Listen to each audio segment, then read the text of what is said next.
Nung Zamboanga Siege, way back 2013, isa ako sa membro ng TGP group noon under ni Sir Colonel Candelaria. So, kasama ko si Technical Sergeant Alan Ugbamin. So, kami yung augmented doon sa SOCOM din na medical. So, bali, nag-compose ng isang team doon.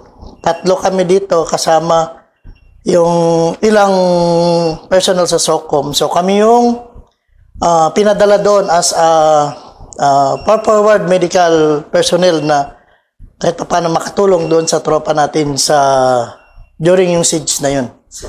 So, yes.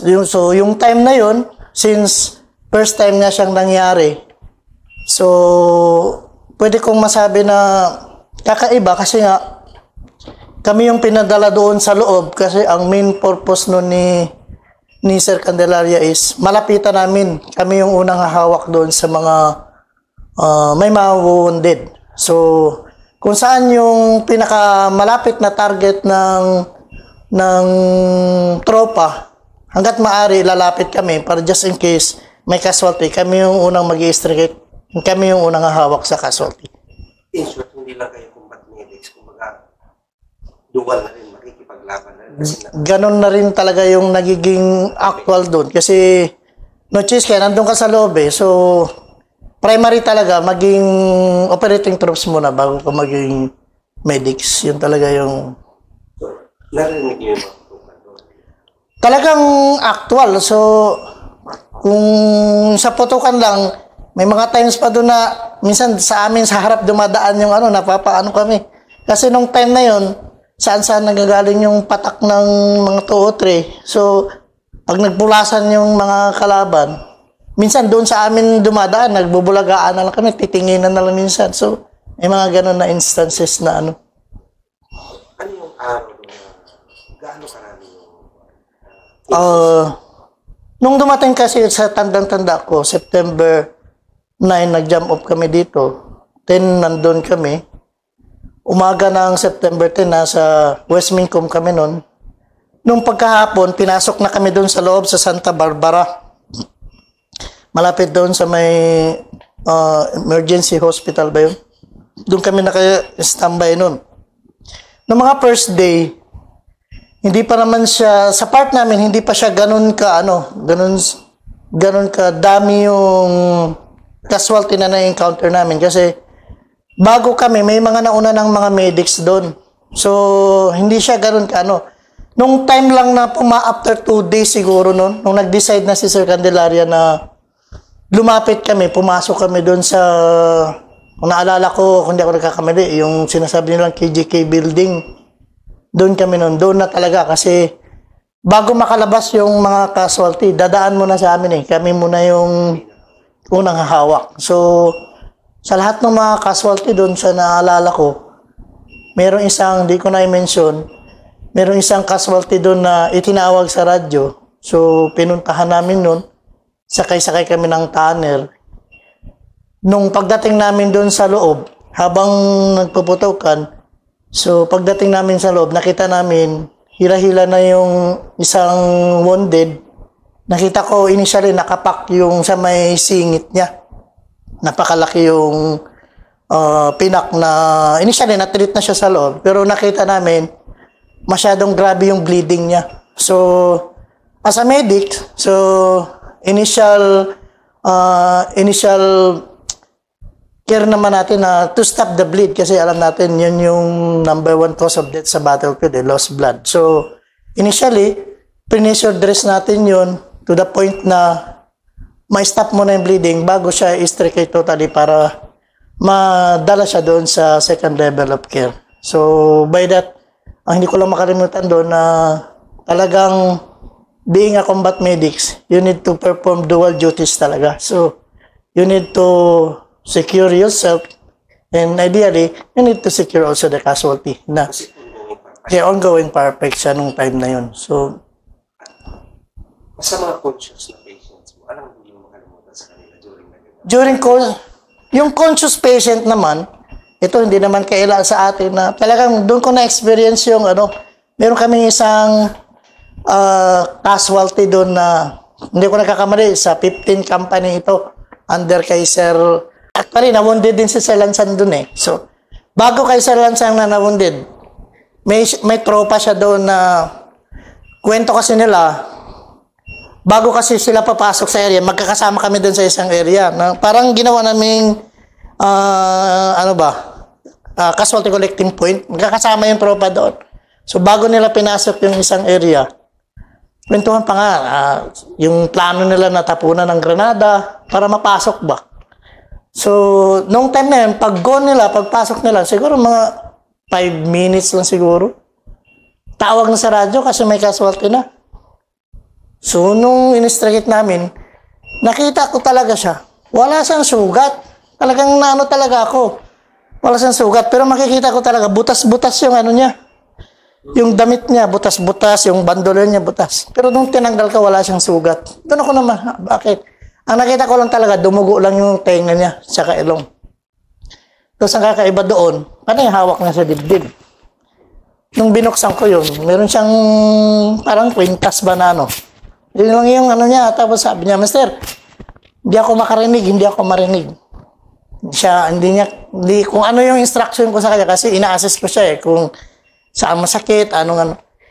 Siya, gumagano, sumisenya siya na wala siyang naririnig. Pero tinitingnan ko yung ano niya, wala talaga siyang sugat. Kahit knowing na talagang granada yung tinapon. So, doon ko na, hindi lang talaga lahat na mag-assess ka doon sa sugat. Kasi may mga instances na ganun nga. So, to the point, ang in-assess ko na lang doon is yung level of consciousness niya. Kung kaya pa ba niyang sumunod by sign language sa akin, kung makakakuha ka pa siya na instruction. So, tiningnan ko yung assessment sa paghinga, normal man. So, in-endorse ko siya doon sa Candelaria kasi magkakasama lang naman kami. Hanggang sa, naisakay namin siya doon sa combat ambulance namin, palabas ng ano. Even doon yung mga combat ambulance namin, tad-tad din, tinitira din eh. Kung makikita nyo naman yan sa mga videos na lumalabas, mayroon talagang mga ganun. So, yun yung isa sa part na kakaiba.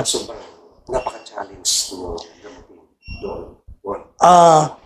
Yung isa sa challenging na sugat is yung mga femoral artery natin. Isa yun yung kinuha namin na sundalo, yung dito yung sugat niya. Challenging siya in the sense na yung time na yun, sir, aminin natin na hindi pa ganun ka high-tech yung gamit natin. So, buti nga ngayon kahit paano nag-i-improve na tayo. Sa masasabi ko nga, siguro kung ngayon nangyari yung ganun, kahit paano meron na tayong may ka-counter na gamit. Kasi kahit paano nagle-level up na tayo eh. Pero yung time na yon, ang tanging magagawa lang talaga, for me, ang tanging kong nagawa is just a pressure dress, tourniquet, and then, as much as possible, ma-evacuate siya ng mas early para kahit paano, yung mas mataas na level of care may ibigay sa kanya. Anong skill na gamit talaga doon pag ganun labanan bilang isang combat medic? Actually, being a combat medic, ano siya? Yung skill talaga dyan, napaka-basic lang naman talaga. Kung tatandaan lang natin, tinuturo naman yan siya sa TC3. Basic skills lang is, number 1, you need to stop the bleeding. Kasi, knowing that, bleeding is number 1 cause of death sa battlefield. So, ano yung pinakamagandang skill dun? You need to practice and to make perfect the tourniquet. The tourniquet itself, makakapag-survive siya ng tropa. Kasi, may stop mo lang yung bleeding, no matter what, kahit nakabukas pa yung sugat mo, as long as may stop mo yung bleeding, mabubuhay ang tropa. So, number 1 talaga siya. Kaya, lagi namin ini-emphasize, tourniquet, you need to do it, practice regularly, and make it perfect. Kasi, ikaw mismo sa sarili mo, may survive mo yung buhay mo sa pamamagitan ng simple tourniquet.